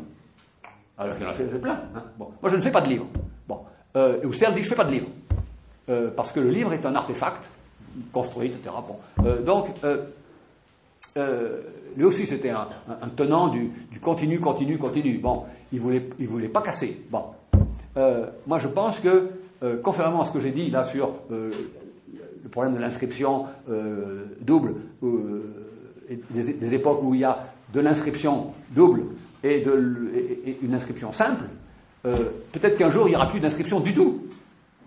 On est peut-être entré dans une époque où ça ne s'inscrit même plus du tout. Pourquoi pas? Pourquoi pas imaginer qu'il y a eu le paradis de l'inscription, c'est-à-dire quand elle était double, l'inscription qui était comme ça, le cours de l'histoire, qui était une inscription simple, et puis plus d'inscription du tout. Bon, donc, alors là, ce sera une nouvelle époque de la philo, sans doute, une nouvelle époque de la philo. Je ne suis pas loin d'y consentir. Bon, qu'est-ce que ce sera qu'une existence qui ne s'inscrit même pas en elle-même? Je ne veux pas je veux pas jouer le prophète, hein, je ne veux pas me mettre à vaticiner, mais j'ai la conviction que l'inscription, ça veut dire quand même qu'il y avait possibilité de garder, conserver de la signification des choses disparues. Bon, mais aujourd'hui, il n'y a pas de disparaître. Il n'y a pas non plus d'apparaître. Je ne sais pas ce qu'il y a. Autrement dit, ce qui me caractérise, ce que je trouve caractériser l'époque, c'est que je ne sais pas ce qu'il y a et je ne sais pas comment ça se passe. Bon. Bon, je sais bien comme vous, mais là, on fait de la socio facile. Hein, on fait même du journalisme. Bon, si on parle de ce qui se passe en Syrie, bien sûr. Bon, on va se mettre à se lamenter, c'est pas le lieu. Bon, évidemment que c'est... Bon, mais ce qui serait intéressant, c'est de se dire, bon, par exemple, je pense à la disparition des acquis et des possessions archéologiques. Bon, dans ces pays où elles étaient riches. Bon, Palmyre, etc. Bon, et puis vous savez les deux Bouddha de Bamiyan là qui ont été faits, c'était les talibans qui ont fait ça, non? Hein, ils ont fait sauter. Bon, qu'est-ce que ça veut dire que d'effacer du déjà effacé? Bon, alors évidemment on présente ça comme des barbares. Bon, je veux bien, moi, bon, mais ça me paraît trop simple. Il y a quelque chose qui vient dans notre époque, je ne sais pas trop quoi, mais je le flaire, qui vient et qui est que nous entrons dans une époque où il n'y aura sans doute plus d'inscription. Je ne fais même pas allusion au fait qu'on n'écrit plus, très peu, que l'ordinateur fait pas son œuvre, puis évidemment il ne fait pas œuvre, il fait ce qu'il fait, j'en sais rien, qu'est-ce qu'il fait? Que fait un ordinateur? Bon, moi, je ne peux pas le répondre, hein, je suis trop nul. Bon, mais ce serait intéressant de savoir ça. Qu'est-ce qu'il fait? Bon, est-ce qu'il inscrit? Où est-ce qu'il inscrit? Où est-ce que c'est tout ça? Où est le cloud, tu me disais, Janine? Le cloud. Bon, où c'est ça? Bon. Quand on écrit un texte, c'est là-dedans. Où c'est là-dedans? Bon, on sait bien qu'il y a une crise du lieu. Hein, le lieu, crise du lieu. Hein, bon, c'est évident. On ne peut pas dire c'est là. Bon, une crise du temps. Bon, crise du temps. Mais c'était les grands repères. Bon, crise de la matière. Bon, c'est une crise métaphysique inouïe. Bon, c'est inouï. Bon, il y a que du trafic. Il y a que du trafic. Trafic généralisé de tout. De tout. De l'information, des femmes, des métaux, des corps, des organes, tout est trafic. Bon, c'est-à-dire que c'est jamais en un endroit, donc crise des lieux, au sens d'Aristote. Bon, tout ça, fini. Bon, alors, qu'est-ce que c'est? Bon, le trafic, bon, il y en a qui le surveillent, il y en a qui, au passage, royalties, bon, mais c'est pour le remettre dans le trafic. Bon, alors, qu'est-ce que c'est que le trafic général? Bon. Qui n'est pas le mouvement. C'est pas le mouvement. Le mouvement, il était d'un point à un point. Bon, il y avait de la phoronomie, il y avait tout ce qu'on voulait comme discipline. Bon, mais aujourd'hui, je ne sais pas. Bon, c'est quand même singulier. Bon, une crise de la métaphysique classique inouïe, mais en acte. C'est-à-dire pas du tout des gens qui vous disent non, la substance n'existe pas. Bon, non, en acte, on se casse pas la tête. À Silicon Valley, on s'en tape de la substance. Hein. Bon, Alors c'est important ça quand même, c'est très important. Bon, parce que ça, pour le coup, ça va nous faire changer salement d'époque, ça. Bon, ça vient, elle est là déjà cette époque-là, elle est là, elle est amorcée. Bon, on ne le voit pas bien, on ne peut pas très bien en parler. Est-ce qu'il s'agit même d'en parler? Je me demande si le problème, qui est vieux comme les Grecs, à savoir que tout état de choses doit pouvoir être ajusté à une phrase, et qu'il faut qu'il y ait quand même toujours possibilité de, même un crime abominable, même m'aider, etc., ça donne naissance à des phrases. Bon. Et on peut les ajuster. Bon. Aujourd'hui, je ne suis pas sûr qu'on réclame des phrases pour comment, non, mais c'est pas des états, ce sont des états.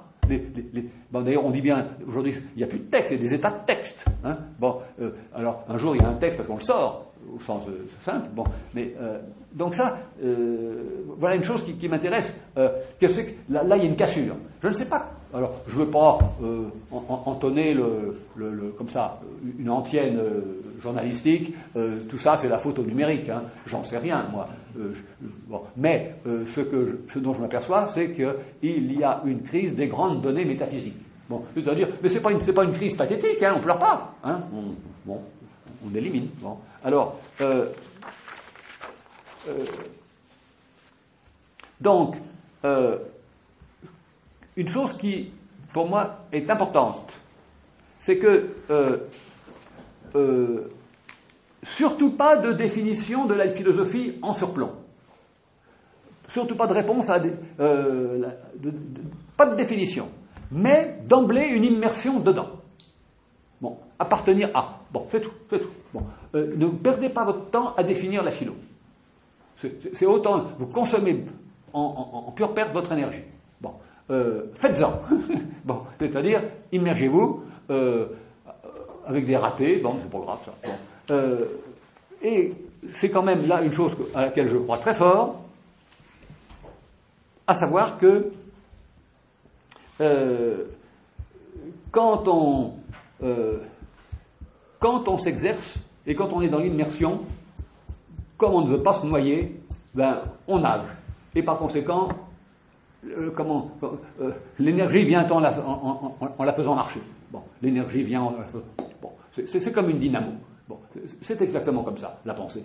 Il y a un côté dynamo, pas dynamique, bien sûr, mais dynamo. Autrement dit, si on ne l'utilise pas, bon, ça tombe. Bon, et alors ça m'amène à rappeler ce qui m'occupe, c'est-à-dire, premièrement, dans l'exercice du philosophé, dans l'immersion, la répétition de l'hyperbole. Il ne faut pas avoir peur il ne faut pas tout de suite se ruer sur Wittgenstein. C'est une maladresse de méthode, ça. Il faut, au contraire, s'immerger tranquillement dans Aristote. Bon, vous immergez. Bon, vous comprenez pas, c'est pas grave. Bon, c'est même pas la peine, je dirais, de l'annexer, de le référer à son présent de référence. Bon, c'est vrai qu'il est contemporain de Philippe de Macédoine, c'est vrai qu'il est contemporain d'Alexandre. Bon, mais c'est pas la peine. Bon, immergez-vous là-dedans, vous verrez que il y a une chose qui est remarquable chez lui, c'est que la plupart des philosophies demandent un acte initial prohibitif. C'est comme l'entrée dans un club. Vous savez, parfois il faut payer très cher pour entrer dans un club. Hein. Bon. Eh bien, si vous voulez entrer dans Platon, il faut payer très cher, à savoir vous foutre d'être vivant ou mort. Bon, si vous voulez entrer dans, je sais pas moi, dans Descartes, il faut payer assez cher. Il faut payer cher le fait que vous vous mettez à dos l'autorité. Hein. C'est une rupture absolument. Le vrai problème cartésien, c'est pas le cogito, c'est comment il a l'énergie de s'opposer à l'autorité, qui est inouïe. Bon, Aristote demande un droit d'entrée nul. Autrement dit, il n'y a pas d'acte. Husserl, la réduction, qui la pratique bien? Bon, alors, qui la pratique bien? Ben, personne, dans le fond. On ne le sait pas. Bon, au moins Heidegger, là, pour le coup, avait raison, quand il dit tant que j'avais simplement lu les recherches logiques, je ne comprenais rien. Bon, quand le maître est venu à Marbourg et qu'il a lui-même expliqué ce qu'il appelait réduction, j'ai compris. Bon. Donc là, il avait raison. Bon. Autrement dit, un texte. Bon. Alors, mais il faut payer très cher. Bon. Aristote, je dis Aristote parce que c'est précisément le philosophe qui ne contrarie en rien la vie ordinaire. Il y a des arbres poussent, il y a des brebis qui font des moutons, il y a tout, quoi, il y a tout. Bon, c'est le monde. Bon. Et alors qu'est-ce qu'il y a de plus? Qu'est-ce qu'il y a de plus? Il y a le mode de lien entre eux, bon, et puis il y a cette affaire de la double inscription. Bon, comment ça s'inscrit? Ça s'inscrit en signification. Bon, qu'est-ce qui fait l'unité d'un mouton? Bon. C'est son essence qui fait l'unité d'un mouton. Bon, quand vous découpez le mouton, vous ne découpez pas l'essence. Bon, donc elle est intacte. Donc il y a dans le mouton de l'intact, toujours. Bon, même si vous avez un gigot, vous n'avez pas entamé l'essence mouton. Bon, etc., etc. Bon, alors, donc, pour moi, une répétition qui, évidemment, va aller jusqu'à l'hyperbole, c'est-à-dire vous allez aller trop loin. Vous allez être trop fort, vous allez trop en demander. Bon, c'est-à-dire vous allez vous enivrer. Bon, c'est-à-dire c'est une philosophie qui va vous conduire à l'ivresse. Bon, ce premier temps. Il faut être ivre, hein. Il faut être ivre. Bon, deuxième temps, le self-control opératoire. Un moment de dire oh là, qu'est-ce qui fait tout ça? Je ne suis qu'un homme. C'est-à-dire une articulation. Hein, bon, la définition d'Aristote, l'articulation d'une puissance d'énergie. Je peux déplacer des choses, une puissance de mouvement, et un pouvoir d'enchaîner des significations. Il n'y a pas de rapport entre un mouvement, enfin entre de l'énergie et une signification. Ce sont les deux seules données incompatibles, irréductibles, qui ne peuvent pas... Si vous posez la question comment existe une signification, vous posez la question la plus bête du monde. Et évidemment, en bon élève, Aristote prête ça à Platon. Platon a entraîné la question la plus bête du monde, comment existent les idées? Elles n'existent pas du tout. Alors c'est là où je me rappelle, De Santi était là-dessus très exigeant, il disait ne vous laissez pas tenter par des questions qu'il ne faut même pas faire venir de loin. Bon, on a envie de se dire mais comment ça existe? Non, faut pas. Alors, vous allez me dire qu'est-ce que c'est que ce self interdit? Bon, c'est celui qui vous permet de comprendre Wittgenstein. Bon, parce que en dégraissant la bête, vous apercevez que, dans le fond, vous ne comprenez que les énoncés compréhensibles. Bon, ben oui, c'est vrai. Et les incompréhensibles, vous ne les comprenez pas. Bon, oui. C'est aussi bête que ça. Bon, mais qu'est-ce que c'est qu'un énoncé compréhensible? Évidemment, il y a quelques complications. Bon. Et puis, ce passé de philo, bon, je n'y reviens pas. Bon, quelle heure il est là? Encore 5 minutes, et puis... je voudrais simplement dire que je pourrais quand même déjà indiquer quelques-uns des états réels de la philo. C'est-à-dire comment elle se présente. J'ai isolé comme ça, j'en ai éliminé une forme qui est quand même l'hyperbole terrible, qui est que tout a lieu dans les préambules, tout a lieu comme préliminaire. Il faut philosopher, c'est se préparer à bien philosopher. On n'y arrive jamais du coup. Bon. Donc, je laisse tomber cette forme. Et j'ai isolé 4 formes du philosopher, c'est-à-dire évidemment 4 façons d'enclencher les 3 séquences qui font, je sais pas comment dire, moi, je n'arrive pas à nommer, c'est pas des directions, ce sont des surcharges d'une procédure qui est brusquement surchargée par une autre, puis par une troisième, et sans que ça fasse cafouillage. C'est ça qui est compliqué. Bon, mais il y a, je vois 4 grands styles philosophiques. Il y a l'aporétique, celui qui vous met le nez sur le fait que vous ne pouvez pas aller plus loin. Paf, c'est une vraie aporie, hein, pas une aporie qu'on déjoue comme ça. Bon, l'aporétique. L'agonistique, c'est-à-dire quand vous avez un adversaire, et les Grecs sont toujours avec des adversaires. On dit la structure pour moi des choses grecques, c'est qu'il y a de la joute. Tu es d'accord? Il y a de la joute. Il n'y a pas de joute. Bon. c'est pas grec. Bon. C'est-à-dire que tous les problèmes de philo grec, et puis Kant, disait Kant, hein, c'est un grec Kant. Bon, de la même façon. Bon, à savoir que c'est permanent de l'agonistique. Bon, d'ailleurs, je me suis aperçu que toutes les phrases d'Aristote sont polémiques, même celles qui n'ont pas l'air. C'est toujours contre quelqu'un. Comme il était très, j'ai appris ça comme ça, distingué, moqueur, ironique, un grand homme qui se prend pas pour rien. Bon, il traite ses adversaires, alors ou par le mépris ou par le silence. Bon, mépris même pas. Alors, il y a un troisième style qui est le théorétique, c'est-à-dire que on bascule toute l'énergie de la philo sur la liaison entre les significations. Spinoza est un théorétique type. Bon. Et puis, il y a une quatrième forme qui est l'euphorique. Parce qu'il y a une chose qu'on a toujours un peu tendance à oublier, surtout aujourd'hui, c'est que les Grecs, et puis les classiques, ils appelaient ça la sagesse, on ne fait de la philo que pour être heureux. Ça, il ne faut pas en démordre. Hein. On ne fait pas de la philo pour passer son temps, on fait de la philo pour être heureux. Et pour que la vie soit euphorique. Euphoria, ça veut dire qui est au bon cours, qui se porte bien. Bon, on dit tiens, c'est curieux ça. Oui, quand on lit, je sais pas moi, Bergson, mais quand même, si, vous savez, Bergson, les deux sources de la morale, c'est quand même le dernier livre, et c'est quand même quelque chose qui vous invite à comprendre que l'humanité, elle s'incarne dans des figures qui apportent à l'humanité une espèce d'apaisement des conflits. Bon, d'apaisement des conflits. Bon, et c'est très important. Hein. Bon, aujourd'hui, on s'en fiche complètement. Hein. Ou bien alors, ce sont des hurluberlus qui parlent du bonheur. Hein. Il y a beaucoup de gens qui parlent du bonheur, mais ça n'a pas d'intérêt. Bon. Le bonheur, ça veut dire simplement agir conformément à sa constitution. Et pas se prendre pour quelque chose d'autre. Pas se prendre pour un dieu. C'est pas un dieu déchu qui se souvient des cieux, comme dit. C'est Vigny. Décidément, j'avais déjà parlé de Vigny l'autre jour. Oui.